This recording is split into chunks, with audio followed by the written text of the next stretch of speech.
So this is my Rainbow Fish River Aquarium. It's been running for nearly 2 months now. It's looking good from a distance.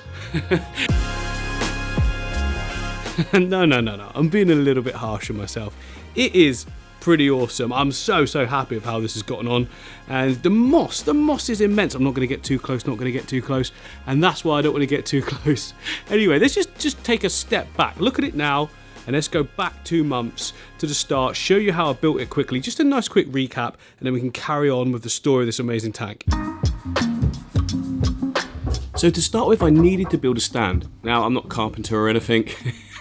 I can build a strong stand. It quite often doesn't look that pretty.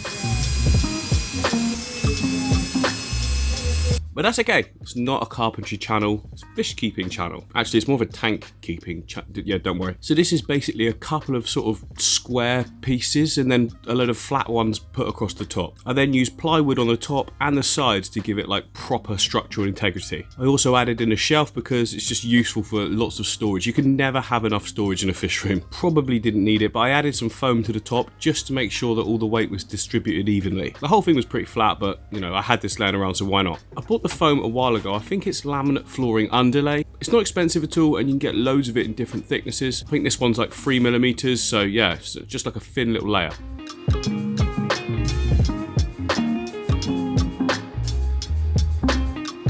And then next up, paint the whole thing black, because everyone knows this just makes all your imperfections disappear just like that. I then found these little black storage cubey things. 3 of them fit perfectly along the top and bottom. It was almost like I designed it that way, and I did. Maybe. I definitely didn't. Next up, I wanted to put a frosted backing on the tank. This is purely because the wall in the background is like a dark grey colour. I just felt it wouldn't work very well. I could have painted the wall, I suppose. That's a lot more work, really.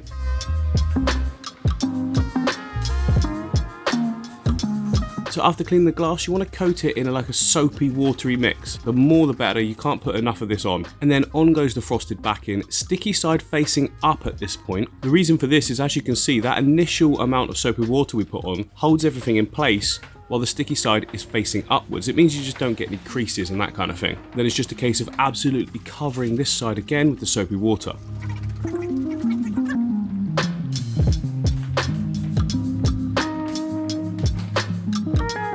Then flip the whole thing around and place it on the tank. You can lift up and readjust if you need to, it's not a problem at all. And then you just use a squeegee to push out all of the like moisture and air bubbles and everything like that.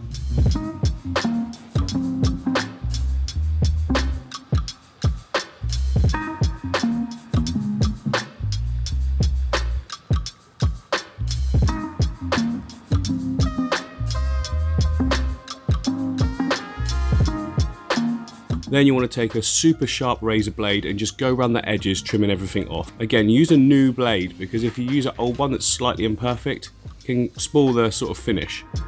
And then next up, onto the lighting. I wanted to do something different this time. I didn't actually know what I wanted to do until I went to the shop, and I found a curtain rail and I was like, we can make this work. First of all, I drilled some holes, which is what allowed me to put some bolts through and attach 20-watt LED floodlights to the curtain rail.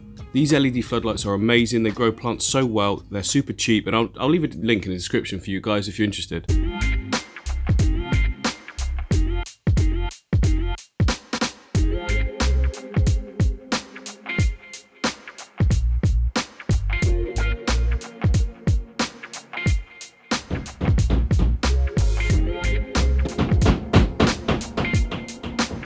So I bought these custom shelf brackets that look a little bit like, I don't know, industrial scaffolding, looking perfectly attached to the curtain rail. It was then just a case of leveling everything off, running the cables through the curtain rail, and I actually think everything turned out really well. Alright, it doesn't look perfect, but it's a good look, I think.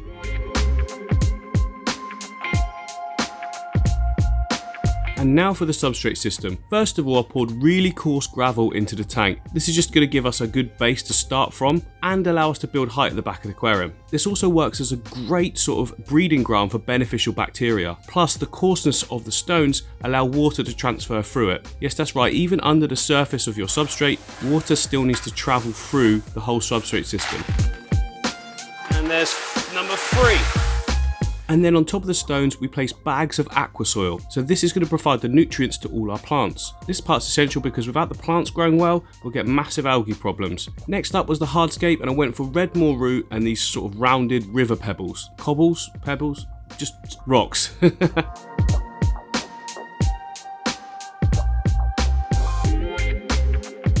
In the foreground there was a quartz-based sand. At this stage it looked unrealistic, but then we added loads of detail stones around all the rocks and it sort of blends everything in nicely. And also all the wood was glued down using cyanoacrylate superglue gel to stop it floating later on.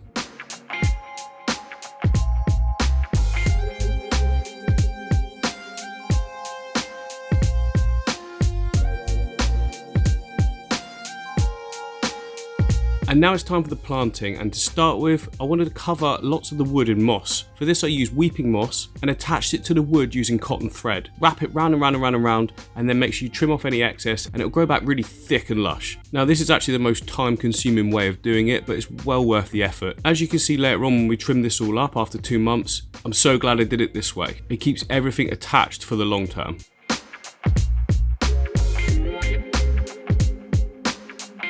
I then added Java ferns and Bolbitis for details in and amongst all the wood structure. Java ferns and Bolbitis are absolutely brilliant beginner plants. They're pretty much bulletproof and they actually look good in every scape as well. You'll find that all the plants I use are like easy. This is because I use low-tech systems without CO2, so I just get plants that I know do really well.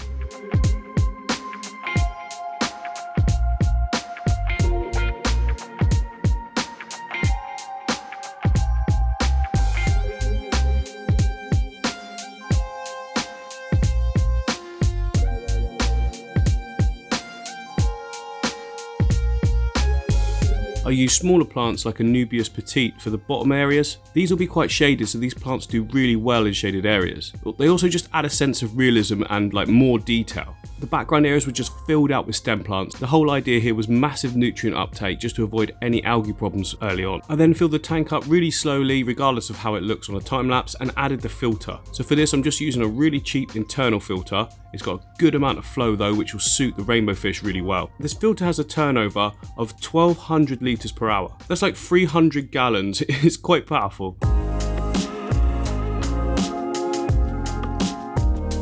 We then went and got our first fish for the tank.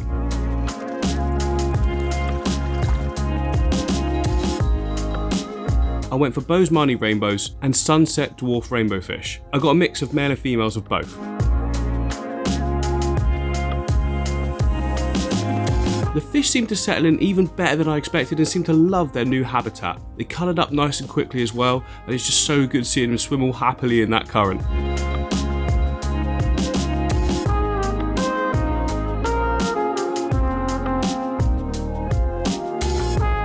1 month later and you can see the tank has grown in immensely in that time. It was time to give it a quick trim up before adding even more fish. I went to my local Maidenhead Aquatics and selected out 10 Venezuelan orange cories. Absolutely love these cories, I've had them before and I knew they'd go well in the scape.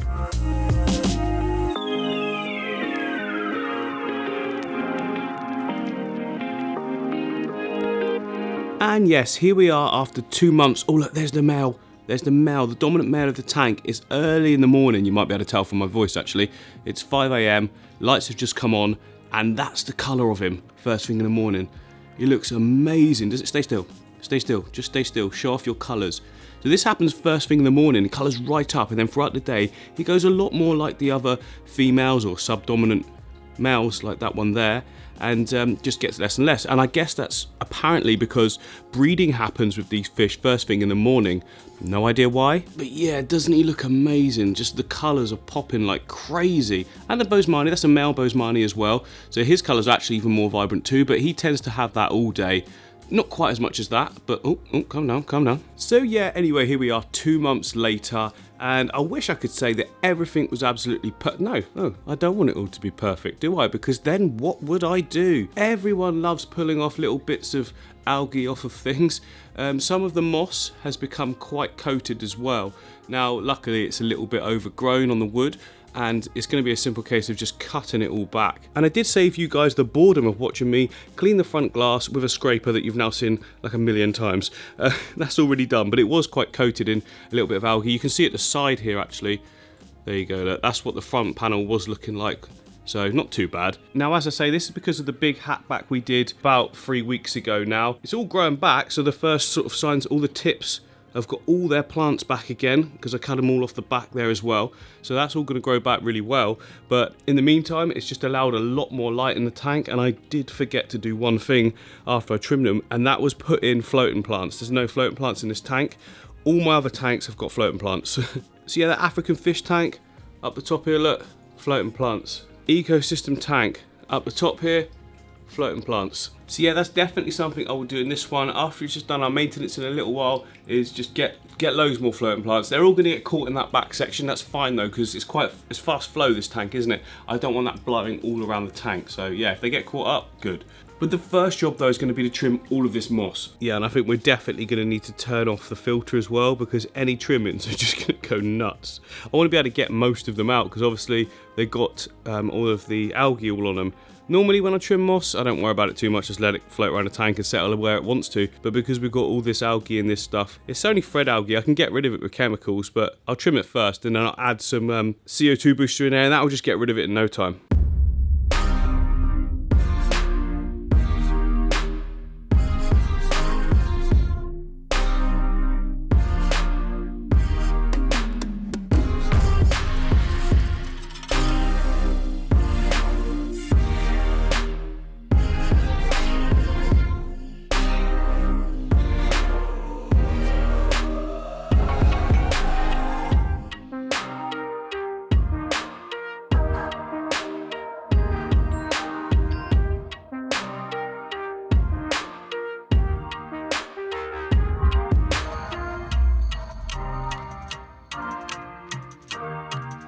Oh, there we go, look, there's all the moss trimmed up. Now, I'm not usually a fan of like a trimmed moss look. I actually really like that, especially how this one here at the back was actually spread over a few pieces, and it's sort of made its own mat into one. It looks really good. It gives like a real nice depth perception. And the ones down the bottom here, this by the way is the weeping moss. And this is probably like the third time I've trimmed it now, so you can see it's growing really sort of matted. And down here is the Christmas moss, and it grows a lot differently. If I gave it more light, probably CO2, and a little bit more time, it'd probably grow like it's supposed to into mini Christmas trees. But I'm cutting it back quite regularly because I don't want it to get out of control in that bottom area there and start collecting everything, because I want the flow to continue to push through that forward area. And I think that's one of the reasons why this tank has been so successful, because we've got such good flow. Now you can see, look, we've got all that moss intertwined with all the algae in that, all of that bottom layer there. Just gonna siphon that up quickly.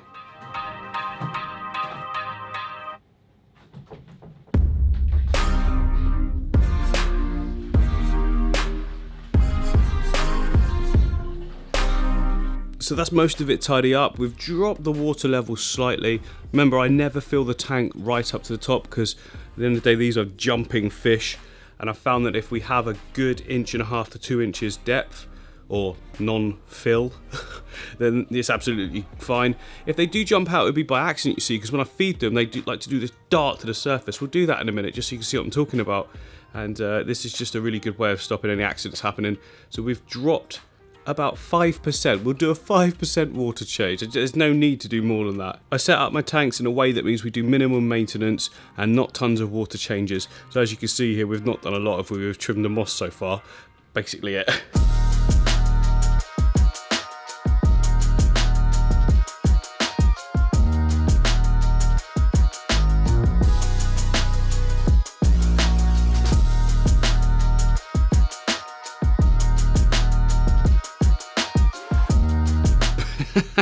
So we turned the filter on. It turns out there was way more debris I cut off than I first thought. Now, some of you are going to look at this and not be experienced with fish keeping or rainbow fish and think, no, there's too much flow. Looks like they're struggling in the float. No, they're not. Look, they're little streamlined fish designed perfectly for this. That's why they're all there, because they love swimming in that current. So it hits this area here first of all, and it pretty much dissipates by the time it's down to this section. It's not like fast flowing at all. It just looks a lot worse at the moment because there's debris in the water column, and also we've got these Java ferns flicking right in it. But trust me, it's absolutely fine. They love it. Look at them. They're the healthiest fish you've ever seen, right? And I guess really the ultimate proof of this is that like 90, no, that's an exaggeration, just pulling numbers out my butt. 70%, let's go 60-70% of the tank is actually areas where there is like way less flow. They could get out of the current anytime they want, but they don't, they just love to sit in it. It's actually really cool to see. Oh, looks like Corey gang's out. Hi guys, where are you off to? Just off your morning stroll? Don't know what they're all looking for. Food, maybe stopping the flow and turning it on again has just like stirred up some debris and they think food's coming in. We will feed them in a sec. Let me just get this all clear so it'll look a lot nicer for us. So everything has cleared up. It's now time to give these guys some food. Now it's actually really fun feeding them because not only do you get like the jumping and that from the rainbow fish, the Cories all come to the front and they all school as well. We've got like 10 Venezuelan Cories in here and it's awesome to see. So the food we're going to be using from my shrine of API stuff. No, I'm not crazy, guys. API sponsor the channel. Not this video though, but yeah, I've got all this stuff. It's so good. This is what I use for the Cories, obviously. Sinking pellets. And then I use the flake for pretty much everything else. I love a flake because it just sort of goes in the water and doesn't foul it all. Anyway, let's start with the flake so I can show you all of the rainbow fish jumping out. Like, they know the tap by now. You know, I teach all my fish that the tap means that there's food coming. So they are all very aware, and they also know the blue of this. They're more weary than other fish that I've noticed. Rainbow fish are a lot more skittish than most. Anyway, let me just get some out. Right, I've just got a little pinch. I like to do it in little bursts just so I can watch them a bit better, to be honest. So there we go, put that all on the top. They know it's there straight away. When I back off, they'll start jumping up. As soon as some drops in the water, there we go. Oh, they're all going. Meow, meow, meow, meow. I don't know why I'm making race car noises. I am a Formula 1 fan, but there's no need for it. Look at them, they just go crazy. See, this is why you can see now, look at the top of the water as they jump up. They're not going to do it because I'm hanging there, but like, if we watch from under here, look, when they dart up to the surface, then if I had this like to the brim, like most people keep their open top tanks, they're going to accidentally hop one way, aren't they, and just like leap over the top. So that is why I keep that water level like that, and I pretty much do that on all my tanks, to be honest, just for safety. A little bit extra depth on the better tank to make sure that they don't jump, because they're renowned for it. Like, look, he's just sat right there at the moment. And then yeah, same as on this tank as well, the Platy tank. Again, it's all about the same. Okay, that wasn't very much food. Let's put more in. Well, I've got a nice big pinch there. I'm going to actually put some in the water. Go, go, go. Nyam. Yeah, I'm doing it again. So where are the Cories? Have the Cories come forward? Right, they're collecting over here, look, because some of the flake is dropping down in this sort of, it's not a dead spot, but it's a lot slower. Look at that, the food's all coming along the top here, swooping back down and going down to where they are. But let's get their pellets in. Okay, I've got like a little handful. You don't need a huge amount because they've only got tiny little bellies, and I'm just going to put it right. I put it right in the middle of the flow so it goes left and right, just like that. Now these are sinking pellets, see, so they go right down. The rainbows have a go at it as well. But there we go, it's coming over to the area where they all are, which is good. In a minute they'll be all over the front here. Okay, here we are, look, they're all coming forward. I need to be quite careful because they do get spooked quite easily, but look at how beautiful they are. Some of them are so vibrant. I'm guessing the males have got more colour than the females. The females also seem to be more kind of rounded as well. But yeah, look, bottoms up, everyone.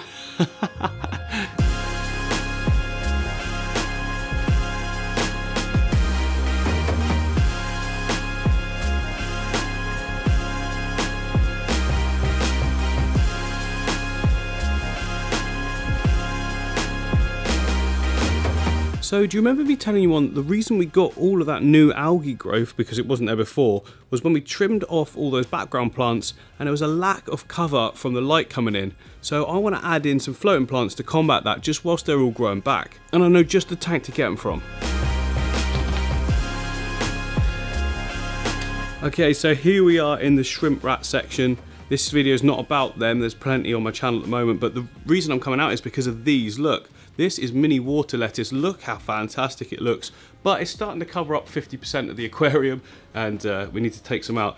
Beautiful roots on them. When I'm removing them though, I need to be really careful because, as you can maybe see, that is a shrimplet right there. No, it's not, it's a bit of plant matter. Okay, well I promise you some of the shrimplets do hang out in there. I mean, we've got one of the adults you can see in the back. You just need to be careful. Look, these are all joined together as well, you see. So I can take out that whole section, to be honest, and it'll stay together nicely. Now when you've got shrimp tank like this, there's loads of little babies in here, I just need to lift it up and dip it over and over again, and then when the shrimp sort of come out of the water, they jump in another direction, so it'll be all good. I just realised I brought nothing to put that in. I don't want water going everywhere.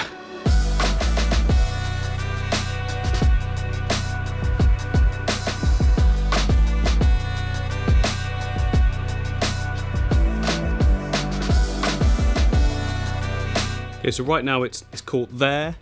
We don't particularly want it caught there. I'm going to split these up a bit so that they go, they can actually travel a little. You're free, my friends. There we go. This might not work. I'll just see how it sits and then I'll decide from there. But the reason I like using this mini water lettuce so much is, yes, it grows very, very quickly. I'm going to let that one go so it can...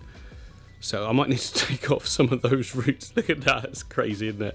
Yeah, the reason I like using this so much, it's settling where I want it to now, is because although it multiplies so fast, you can easily just grab it and pull it out. And what I don't want is what's come in with it, and that's some of these tiny little green ones you can see here. That is duckweed, and that will be a disaster. That stuff covers the surface, and then it's actually really difficult to get rid of once you've got it in here, even though I have now. So I'm gonna go over this whole surface and look for those and get them out. I used to love the stuff, but it just grows so fast and it's so invasive and it's so much work getting it all out as well. Also, if you've got a whole surface of it, every time you put your hand into the water, you pull it out, your whole arm is just green, like Hulk or something. Right, I just went round with these tweezers and I think I got every last bit of duckweed out from there, so it seemed to be good. And also, the mini water lettuce has now stopped exactly in the places I kind of wanted it to.